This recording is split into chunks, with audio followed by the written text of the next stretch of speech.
Good morning and happy Friday. And I am so welcoming fall, being in the Houston area. I just love it and everything that comes with it. But I'm here today with my co-host, Jeff, to talk about fraud and how you don't want to fall for these fraud scammer tricks. We've got about 6. I know there's more, and I encourage you to share this video with family, friends, loved ones that need to know, and everyone needs to know and be aware because it's getting rampant, which is why I was really moved. My heart was moved to share and do a segment on this because I know there's got to be people out there who are confused, who are going to be victims. Maybe they're not victims yet. So please, please, please share this video and please chime in, share with us anything that you might have. It'll be on the string. If you're watching it on Facebook, we're streaming on about 7 sites, and you can also hear it on podcast. Sharing is caring. So without further ado, let me add my co-host. And if we haven't met, I'm Kat Trulinos with Kat's Home Chat, CEO and master magic maker for Tada by Kat, Next Level Staging and Design. And please welcome Jeff Spike Wong. Hey. Yay. Okay, you can hear me, no problem, right? I can hear you. Absolutely. No problem. So, I'm having to do this on social media while I'm doing this. Yep, he's our proctor as well. So bear with us on that. So let's get right into the meat of this. And I'm going to say that I've gathered so many in the last probably almost a year, and it's gaining momentum is the problem. I'm going to start off with PayPal because I have received PayPal scams, multiple. I'm talking probably a dozen times. The first time I was totally panicked because it was a PayPal for renewing my McAfee virus. Has the logo, and I'm going to go ahead and add this to the stream here. This isn't this particular one, but as you can see, here's your invoice. This is for your subscription, $399. So it looks official. It looks like PayPal. I deal a lot with PayPal. I recently, actually just this morning, got a notice saying that I've been compromised and they believe I've been compromised. Contact them. But it was on this bogus sheet. So I don't know where they go with once you either email them or, excuse me, contact them. There's a way for them to phish your information, is my understanding. Is that correct, Jeff? Yes. They're phishing your information is our understanding. And then from there, they can do all kinds of stuff in terms of identity. And we're going to dive deep into the different ways of identity theft and how that can affect you and your family. I'm going to remove this so we can be on the screen here. So PayPal is huge. Don't call the number. Don't email them back. One of the things that Jeff told me the first time I was alarmed by this was he said to look down on the drop-down menu on who it says it's to. And most of the times, but they're getting slicker because this morning it didn't have a whole stream. But typically it'll have a bunch of odd names. So they're just, spamming, robo emailing or what have you. It's not coming directly from PayPal. So that's a telltale right there.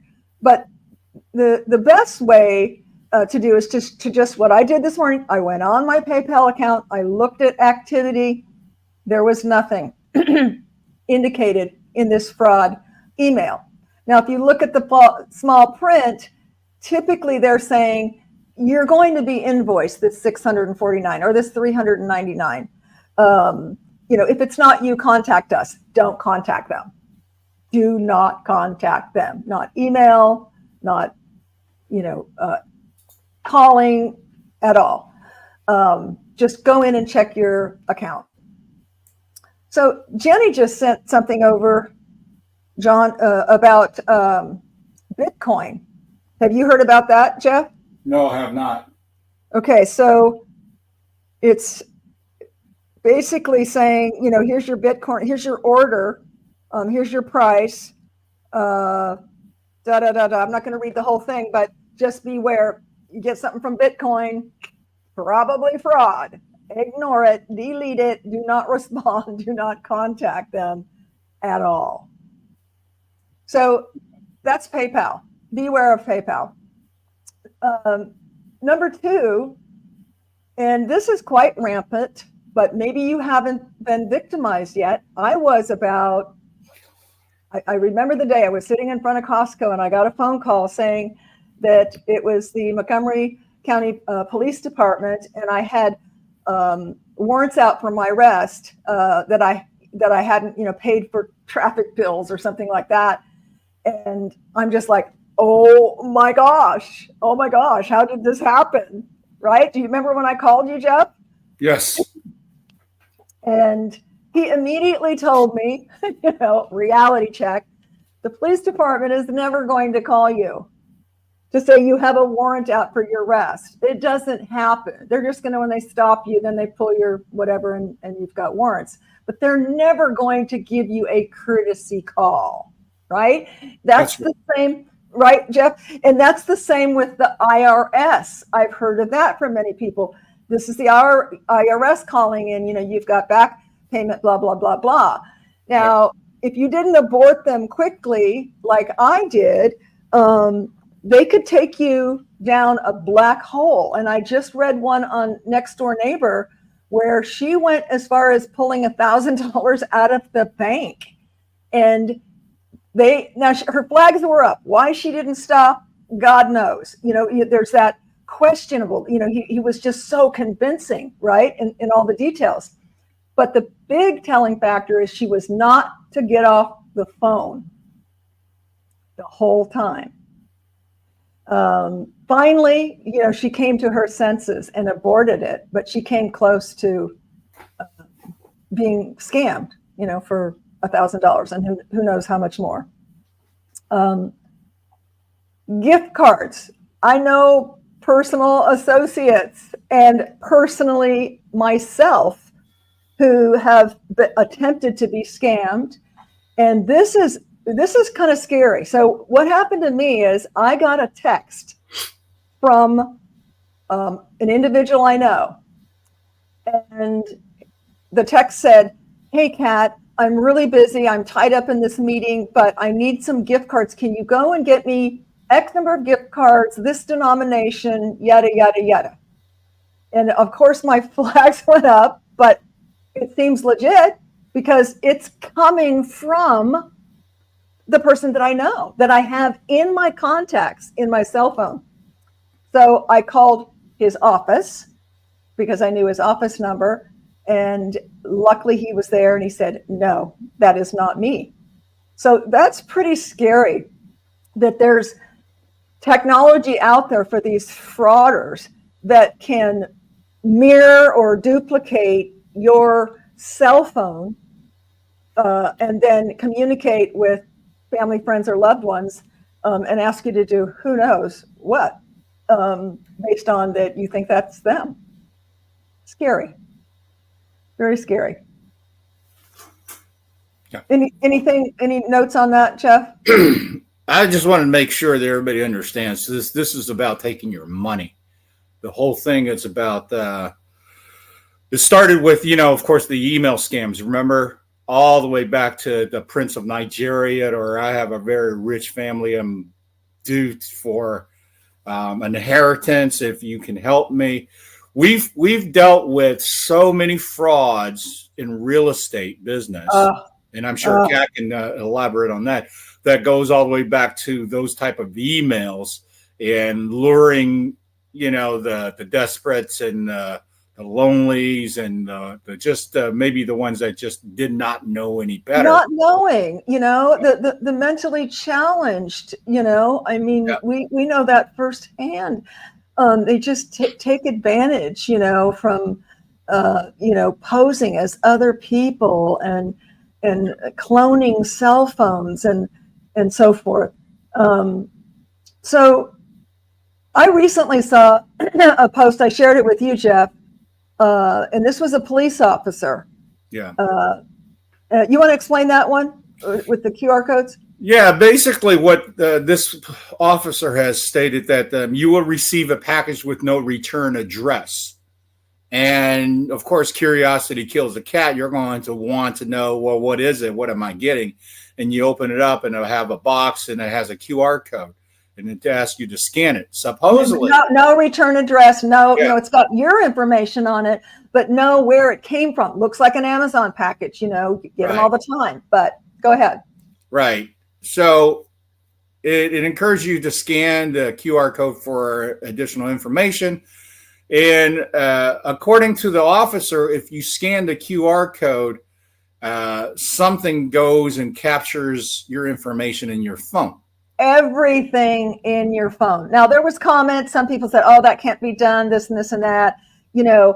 Whether it's true or not, I would err on the cautious side, because knowing the way AI is accelerating, and with AI, of course, you've always got the dark side of AI, not helping you write a resume or helping you with a letter, but the very dark side. And can you just imagine if you did that? I mean, it's going to scare people from doing any QR codes. It's like, we have a QR code for my book, for my business. Like, if you know them, of course, but beware of QR codes you don't know, particularly in packages, because can you imagine everything, your identity, your codes, your passwords, everything we keep in these, pint-sized computers, they've got it. And who knows, Right. It's just, that's a hole that you don't want to ever get into. Yeah. Better be safe than sorry. Always be cautious. If it seems suspect, trust your instinct. This is one of the biggest things that I think a lot of people tend to get drawn into, which is, this doesn't seem right, but let me go and keep on following it. Yes, because they sound so convincing, like this gal on Next Door Neighbor, even though her flags were up, he was compelling enough. They're swift, they're smart. He was compelling enough for her to go the next step, almost slippery slope. Yeah. Never coming back. Yeah. So a couple of good rule of thumbs. Okay. Nobody will offer you free money in exchange for something. Just like that, without knowing who you are, your business, or having any kind of relationship. And this happens in the professional realm quite a bit. Like I said, in the real estate business, we get leads that just doesn't seem right, because the kind of questions they're asking and the kind of information they're offering. And ultimately, we've had personally experienced people saying, hey, you know what? We're from another country. We're buying from a church, for a church, this house. So therefore, the only thing what we can do is send you a cashier's check. What I want you to do is take that and then send me back the leftovers. So that's called money laundering. So this was my experience. Well, it's not even money laundering, because they have no money to launder. The check is fake. Oh, that's right. So this was an actual experience. Now, this is decades ago when I was working for a builder. Literally, they sent a check. And it was not uncommon back in that time to buy a home, especially from California, sight unseen. I sold homes sight unseen. And sometimes they were cash. Yeah. But this one was suspect. Once we got the check, of course, we investigated, and it was a bogus check. Right. Okay. Let's talk about the staging world. And if you are a home stager, or even in the real estate business, maybe, and you work with home stagers, I'm on the MLS on Facebook, and I see a lot of folks who get a scam that I've gotten, a couple of years ago, a very detailed email stating that they're from out of state or out of country. They've purchased a home, and they're going to have all the furnishings and decor delivered, and they want to know if my services can put it together for them. One red flag that came up for me, and it's usually obvious, is the language is not exactly perfect, so it's a foreigner, some kind of robo translation. But the most glaring thing for me was over sharing. My son is this and he likes this hobby and all this stuff that, like, you really don't need to know that to do a business transaction, but their attempt is to gain your, sympathy or, simpatico, that you forget about that this is all a lie. Another one is that they'll say they're deaf. They're deaf, so we need to communicate only on email, or WhatsApp is another one. And I know you realtors out there, many seasoned realtors have gotten that, where I just want to communicate on WhatsApp. I mean, I've gotten that on Marketplace, selling thing on Marketplace. Like, no, I don't do WhatsApp. Well, why do they want to do WhatsApp? Well, to my understanding, because it can't be traced. Okay. So you can't trace back to find out who they were.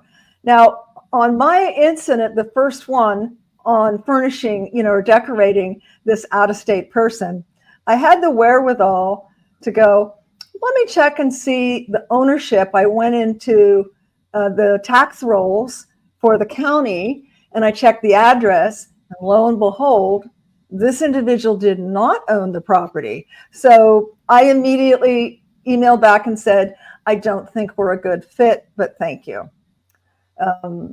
I wish there was a way to, and if somebody knows, a way to report these, so that maybe it would mitigate, the velocity in which we're seeing them. But at minimum, you need to protect yourself, protect your family, protect your loved ones, protect your money, your businesses, etc., by just taking a step back. As Jeff said, follow your gut. If something don't seem right, it's probably not. If something flags you, it's probably something dark. Yeah. So go with your. Don't keep perpetuating the situation because of guilt. This is one of the things that they prey upon. Yes. Is that how much time that you have invested into this, and they will keep on emotionally manipulate you to the point where you feel that I've gone too far to admit that I'm taken. And we've seen this in person of somebody saying, yeah, I didn't feel right, but no, I don't know. Please tell me, why do you feel so But they're swift. Remember the guy in the community in Cypress, honey, when I was working for a builder? Yeah. And here's where, these scammers, frauders, scumbags prey on lonely, needy, unaware senior citizen people. Yep. It's really sad. And this gentleman was in a wheelchair. I never met him. I don't know how we connected. He lived in the community.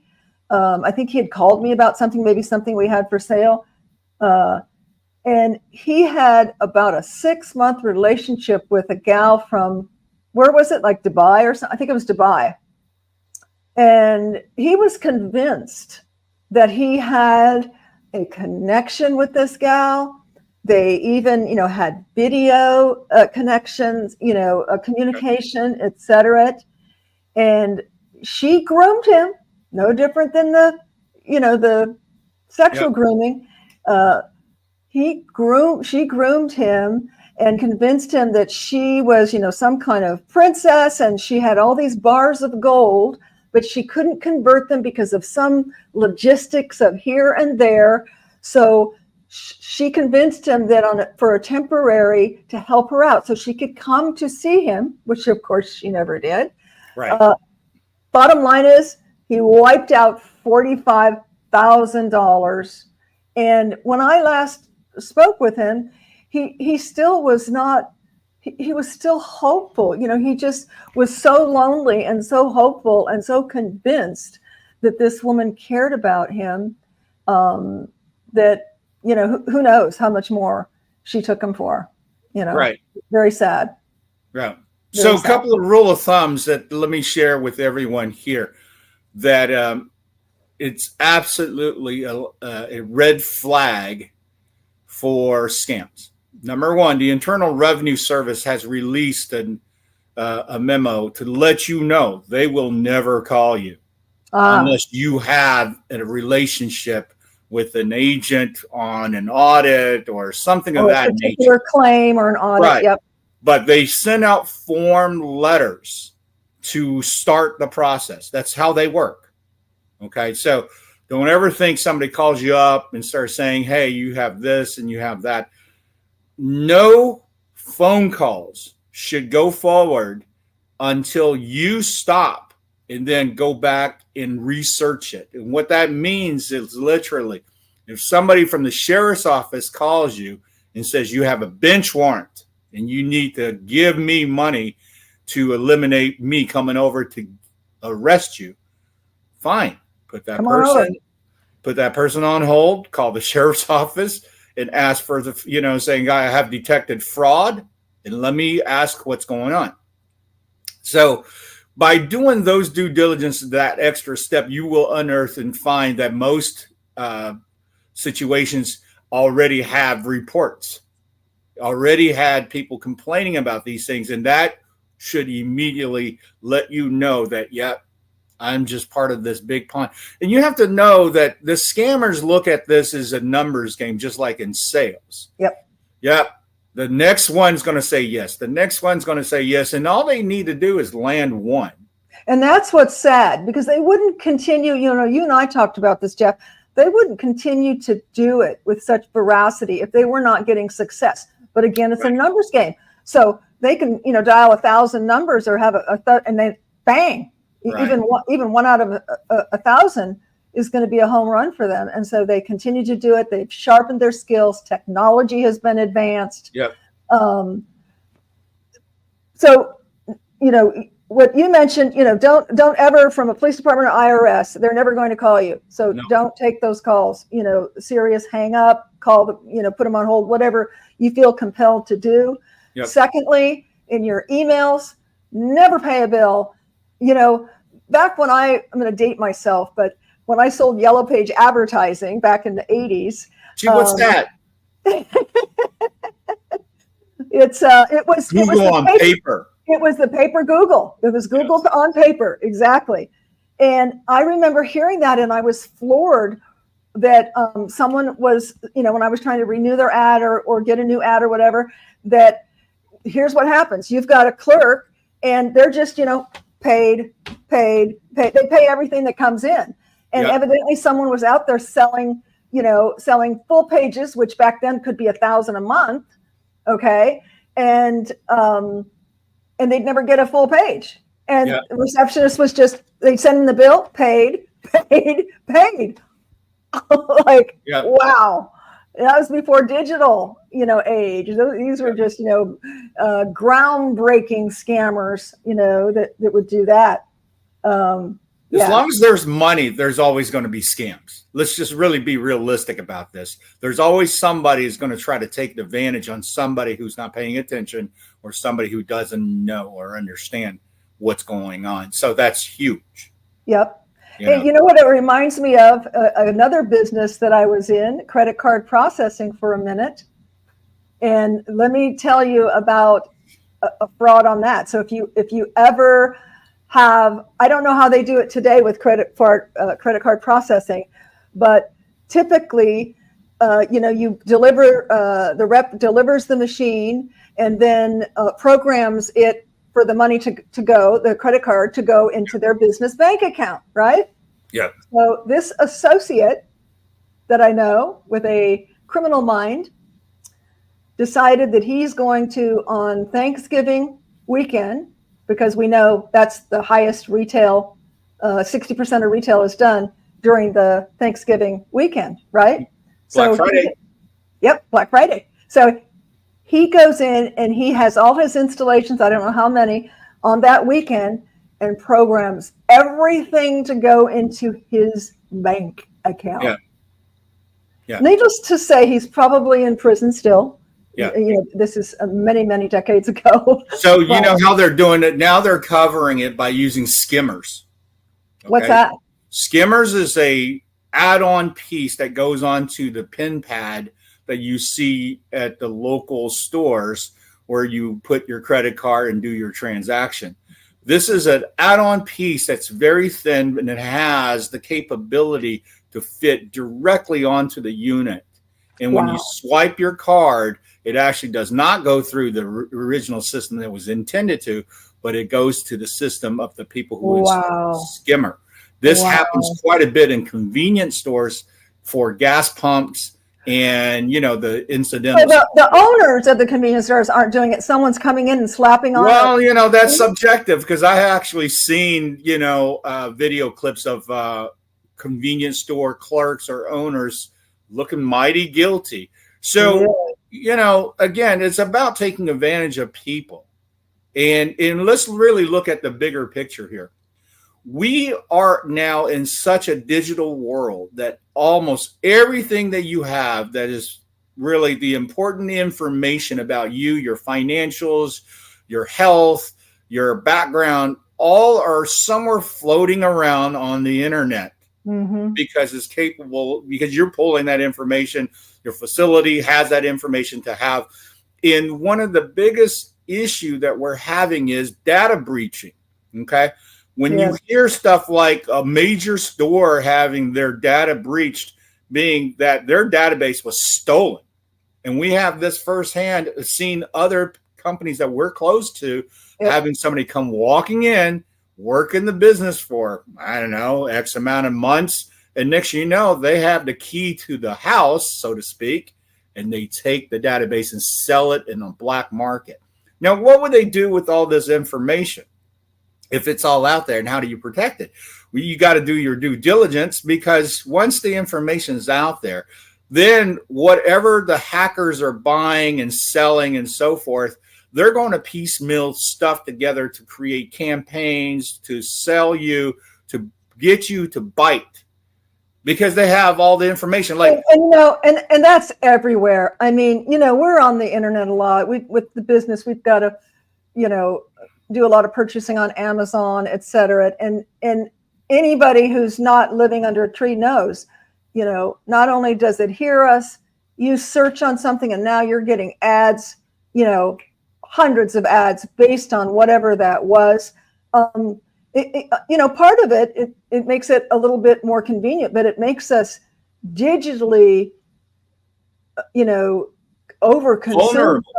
Vulnerable and overconsumed. You know, like right now, I'm glad I'm getting Barstool ads, because, you know, I had a fire on September 1st and I lost one of my units, almost $80,000 worth of inventory, all chairs and bar stools. So I've got to replace those, you know, little by little. So part of it can be okay, but you've got to be intentional. You've got to do your due diligence. You've got to pay attention. So one thing on, you know, most people know about airport, you know, fraud, someone looking over your shoulder, things like that, when you're putting in codes.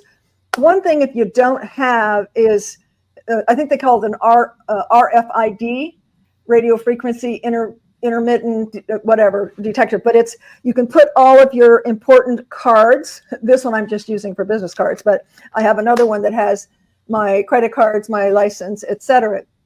So that no one just going by can skim, as you call it, scam, or steal your banking and personal information. So if you don't have one, I'm sure they make it for men also, an RFID wallet.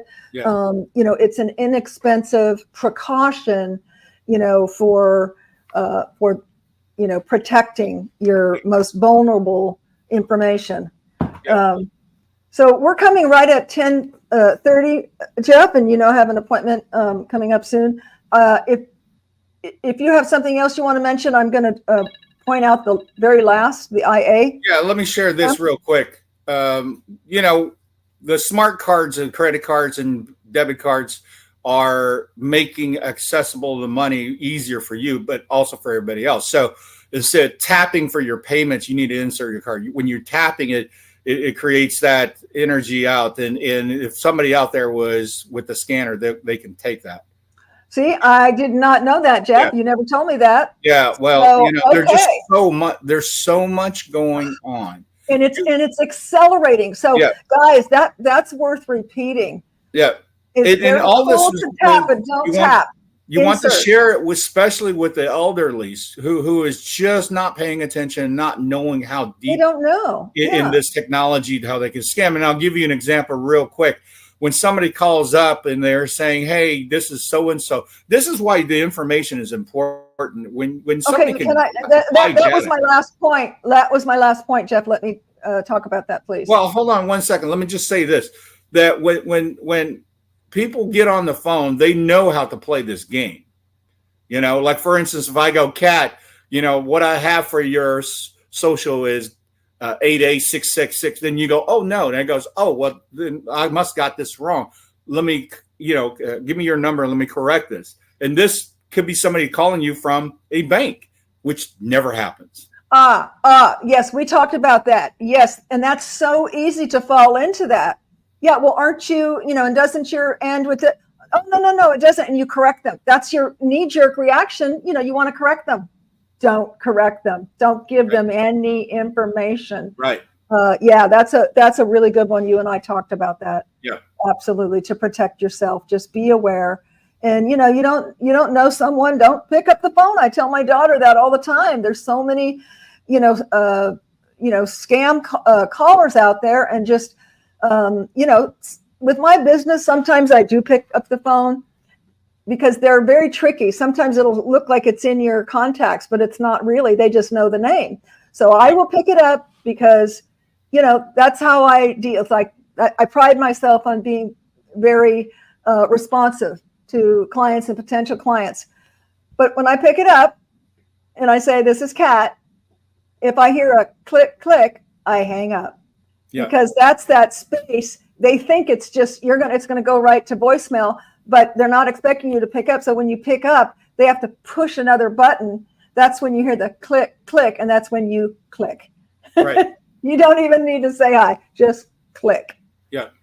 So last point. Thanks for bringing that up, Jeff. That's a great one, because that's just so easy to, come out of your mouth, not realizing, and they sound so official. Right. So the last point. This one is super scary, guys. If you have kids, young kids, adult kids, family. Again, IA. We all know IA can clone us, our bodies, and you can make videos. I mean, yeah, some of them you can sell, some of them you can't tell, but they can clone your voice. In fact, that's another reason why you don't even want to say hello or talk to people that you don't know on the phone, because they could be recording your voice. In fact, sometimes what they do is they just get you to say yes, and they record the yes, and then they use that for something else. The dark road that goes down to. Okay. But you need to have a family, what do you call it? Emergency word, or what, code word. Okay. So that if you do get a call, your child gets a call and it sounds like your mom or your dad, say, "Hey, this is Mom. Hey, I need you to, come over here or do this," or whatever the directions are. Put your inner knower, feelers out there. If you have even a twinge of uncertainty, ask, "Okay, Mom, what's the code word again?" Yeah. So have a family code word that you can use, because I'm going to tell you, this is coming quicker than you think. These IA voice replicator scammers, and that's pretty scary. Yeah, we could do hours on this. There's no question that this is a situation that affects all of us. Mm-hmm. But the prey upon the weak is something that we absolutely have to stop. Yes. Grandma, grandpa don't deserve this. And Ellen, whoever may be in the family that is somewhat on their own, isolated, and are unaware. They are more susceptible. Not to say, I'm somewhat tech savvy, but not scam savvy. This is all new to me. And fortunately, I have someone to run it by. But if you're by yourself, and you don't have someone who's tech savvy that you can quickly go, hey, let me get a second opinion here. You could fall prey to some bad stuff. So never buy prepaid credit cards or those type of gift cards. There's no reason for this. Never go into the bank and get cashier's check to send somebody for a refund. There's no reason for this. Oh, right. Yeah. That's the gift card one. So all these little things that if you get these instructions, it is a clue for you to immediately hang up and report. Abort.